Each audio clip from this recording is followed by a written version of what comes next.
The life and sad ending of Miles Davis. Miles Davis was born Miles Dewey Davis III on May 26, 1926, in Alton, Illinois, U.S. The son of a dental surgeon, Dr. Miles Dewey Davis, Jr., and a music teacher, Cleota Mae Davis, and grew up in the black middle class of East St. Louis after the family moved there shortly after his birth. He became interested in music during his childhood and by the age of 12 began taking trumpet lessons. While still in high school, he got jobs playing in local bars and at 16 was playing gigs out of town on weekends. At 17, he joined Eddie Randall's Blue Devils, a territory band based in St. Louis. He enjoyed a personal apotheosis in 1944, just after graduating from high school, when he saw and was allowed to sit in with Billy Eckstine's big band, which was playing in St. Louis. The band featured trumpeter Dizzy Gillespie and saxophonist Charlie Parker, the architects of the emerging bebop style of jazz, which was characterized by fast, inventive soloing and dynamic rhythm variations. It is striking that Davis fell so completely under Gillespie and Parker's spell since his own slower and less flashy style never really compared to theirs. But bebop was the new sound of the day, and the young trumpeter was bound to follow it. He did so by leaving the Midwest to attend the Institute of Musical Art in New York City in September 1944. Shortly after his arrival in Manhattan, he was playing in clubs with Parker, and by 1945 he had abandoned his academic studies for a full-time career as a jazz musician, initially joining Benny Carter's band and making his first recordings as a sideman. He played with Eckstine from 1946 to 1947 and was a member of Parker's group from 1947 to 1948. Making his recording debut as a leader on a 1947 session that featured Parker, pianist John Lewis, bassist Nelson Boyd, and drummer Max Roach. This was an isolated date, however, and Davis spent most of his time playing and recording behind Parker. But in the summer of 1948, he organized a 9-piece band with an unusual horn section.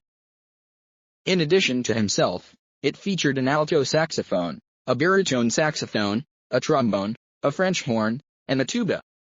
This Nanette, employing arrangements by Gil Evans and others, played for 2 weeks at the Royal Roost in New York in September. Earning a contract with Capitol Records, the band went into the studio in January 1949 for the first of 3 sessions and produced 12 tracks that attracted little attention at first. Davis, meanwhile, had moved on to co-leading a band with pianist Tad Dameron in 1949. And the group took him out of the country for an appearance at the Paris Jazz Festival in May. But the trumpeter's progress was impeded by an addiction to heroin that plagued him in the early 50s. His performances and recordings became more haphazard, but in January 1951 he began a long series of recordings for the Prestige label that became his main recording outlet for the next several years. He managed to kick his habit by the middle of the decade, and he made a strong impression playing Round Midnight at the Newport Jazz Festival in July 1955, a performance that led major label Columbia to sign him.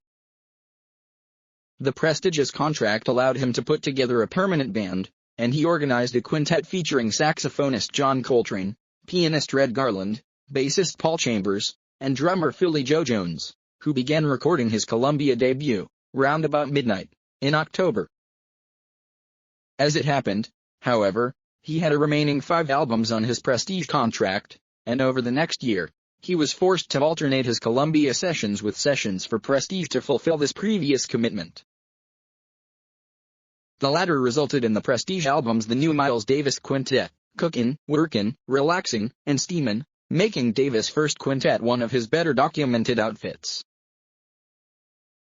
In May 1957, just 3 months after Capitol released The Birth of the Cool LP, Davis again teamed with arranger Gil Evans for his second Columbia LP, Miles Ahead. Playing flugelhorn, Davis fronted a big band on music that extended the Birth of the Cool concept and even had classical overtones. Released in 1958, the album was later inducted into the Grammy Hall of Fame, intended to honor recordings made before the Grammy Awards were instituted in 1959.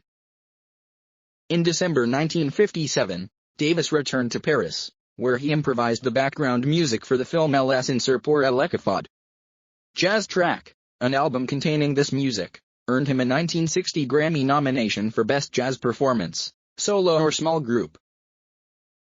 He added saxophonist Cannonball Adderley to his group, creating the Miles Davis Sextet, which recorded milestones in April 1958. Shortly after this recording, Red Garland was replaced on piano by Bill Evans and Jimmy Cobb took over for Philly Joe Jones on drums.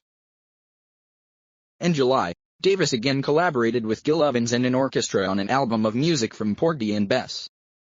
Back in the sextet, Davis began to experiment with modal playing, basing his improvisations on scales rather than chord changes. This led to his next band recording, Kind of Blue, in March and April 1959, an album that became a landmark in modern jazz and the most popular album of Davis' career, eventually selling over 2 million copies, a phenomenal success for a jazz record. In sessions held in November 1959 and March 1960, Davis again followed his pattern of alternating band releases and collaborations with Gil Evans, recording sketches of Spain, containing traditional Spanish music in original compositions in that style.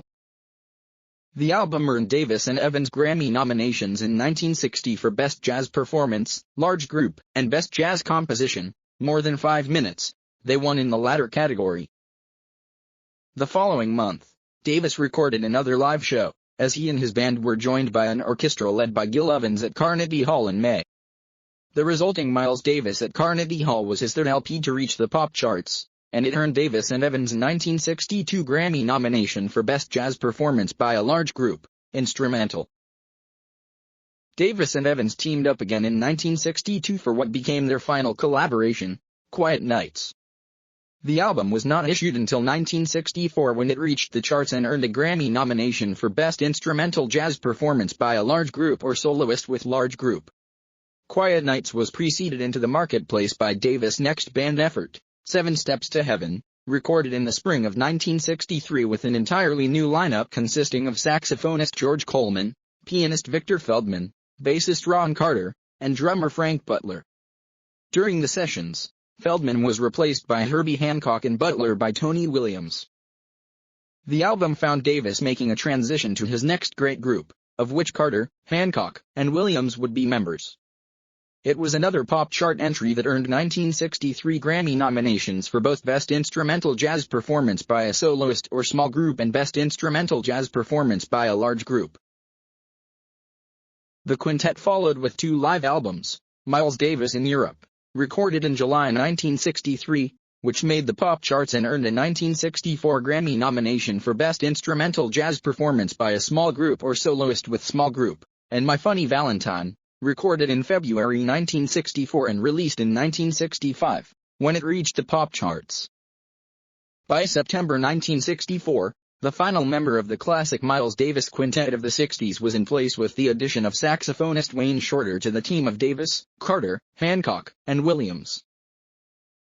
While continuing to play standards in concert, this unit embarked on a series of albums of original compositions contributed by the band members themselves, starting in January 1965 with ESP, followed by Miles Smiles, Sorcerer, Nefertiti, Miles in the Sky, and Fias to Kilimanjaro. By the time of Miles in the Sky, the group had begun to turn to electric instruments, presaging Davis' next stylistic turn. By the final sessions for Fias to Kilimanjaro in September 1968, Hancock had been replaced by Chick Corea and Carter by Dave Holland.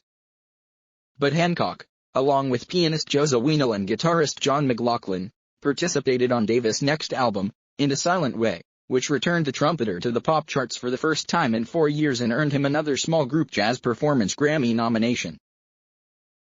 With his next album, Bitches Brew, Davis turned more overtly to a jazz rock style. Though certainly not conventional rock music, Davis' electrified sound attracted a young, non-jazz audience while putting off traditional jazz fans. Bitches Brew, released in March 1970, reached the Pop Top 40 and became Davis' first album to be certified gold. It also earned a Grammy nomination for Best Instrumental Arrangement and won the Grammy for Large Group Jazz Performance. He followed it with such similar efforts as Miles Davis at Fillmore East, a tribute to Jack Johnson, Live Evil, On the Corner, and In Concert, all of which reached the pop charts. Meanwhile, Davis' former sidemen became his disciples in a series of fusion groups. Corea formed Return to Forever, Shorter and Zawino led Weather Report, and McLaughlin and former Davis drummer Billy Cobham organized the Mahavishnu Orchestra. Starting in October 1972, when he broke his ankles in a car accident, Davis became less active in the early 70s, and in 1975 he gave up recording entirely due to illness, undergoing surgery for hip replacement later in the year. 5 years passed before he returned to action by recording The Man with the Horn in 1980 and going back to touring in 1981. By now, he was an elder statesman of jazz, and his innovations had been incorporated into the music, at least by those who supported his eclectic approach. He was also a celebrity whose appeal extended far beyond the basic jazz audience. He performed on the worldwide jazz festival circuit and recorded a series of albums that made the pop charts, including We Want Miles, Star People, Decoy, and You're Under Arrest. In 1986, after 30 years with Columbia, he switched to Warner Brothers and released Tutu, which won him his 4th Grammy for Best Jazz Instrumental Performance. Aura, an album he had recorded in 1984, was released by Columbia in 1989 and brought him his 5th Grammy for Best Jazz Instrumental Performance by a Soloist. Davis surprised jazz fans when, on July 8, 1991, he joined an orchestra led by Quincy Jones at the Montreux Jazz Festival to perform some of the arrangements written for him in the late 50s by Gil Evans. He had never previously looked back at an aspect of his career. He died of pneumonia, respiratory failure, and a stroke within months. Doo-Bop, his last studio album, appeared in 1992. It was a collaboration with rapper Easy M.O.B., and it won a Grammy for Best Rhythm and Blues Instrumental Performance, with the track Fantasy nominated for Best Jazz Instrumental Solo. Released in 1993, Miles and Quincy Live at Montreux won Davis his 7th Grammy for Best Large Jazz Ensemble Performance. Miles Davis took an all-inclusive, constantly restless approach to jazz that won him accolades and earned him controversy during his lifetime. It was hard to recognize the bebop acolyte of Charlie Parker in the flamboyantly dressed leader who seemed to keep one foot on a wah-wah pedal and one hand on an electric keyboard in his later years. But he did much to popularize jazz, reversing the trend away from the commercial appeal that bebop started. And whatever the fripperies and explorations, he retained an ability to play moving solos that endeared him to audiences and demonstrated his affinity with tradition. He is a reminder of the music's essential quality of boundless invention, using all available means. 24 years after Davis' death, he was the subject of Miles Ahead, a biopic co-written and directed by Don Cheadle, who also portrayed him.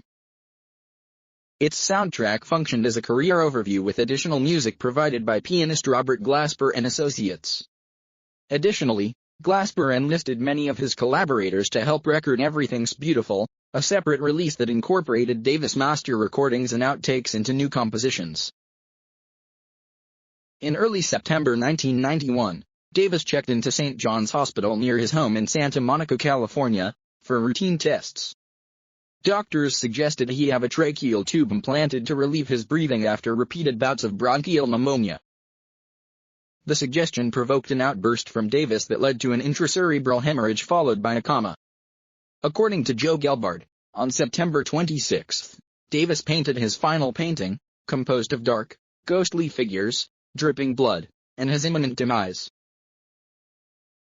After several days on life support, his machine was turned off and he died on September 28, 1991, in the arms of Gelbard.